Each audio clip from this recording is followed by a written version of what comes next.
Campaign 2020. Connecticut's primaries are just days away, but some voters still have not received their absentee ballots. Some 20,000 ballots were not sent out on time. Channel 3 Eyewitness News reporter Mike Savino is in Bloomfield with more on what happened. Mike?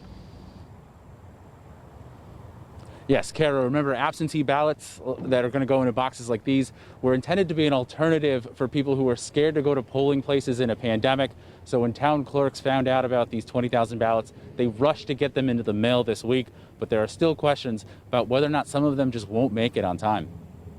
Trying to do something that states take years to accomplish, and we're doing it within months. Election officials have always expected hiccups on the way to Connecticut's primary this Tuesday.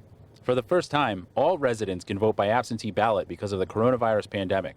But 20,000 absentee ballots weren't sent out on time, a problem town clerks only found out about this past Monday, just 8 days before the primary.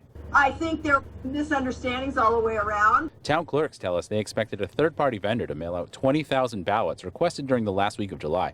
But Secretary of the State Denise Merrill says that was always supposed to be the clerk's job. I think they had frankly kind of forgotten that was going to be the case, and we all assumed it would be kind of a trickle by then. Clerks worked to get the ballots into the mail this week.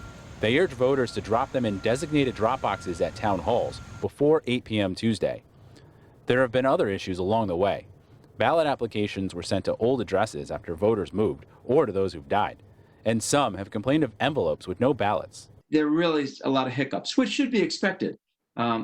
This is something that has not been dealt with before on this kind of level. Professor Jonathan Wharton says hiccups are to be expected in the new process. The key is fixing them before November.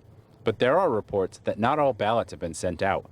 Senator Len Fasano pointed to concerns in Bridgeport. We've had people elected in primaries by 2 votes, 3 votes. Now, if you don't get your ballot in time, of course, you do have the option to go vote in person on Tuesday. But again, nobody's really sure what the pandemic will mean for in-person turnout. Of course, we now also have towns preparing for the possibility that polling places will be without power. We'll have more on that coming up on Eyewitness News at 6. Live from Bloomfield, Mike Savino, Channel 3 Eyewitness News.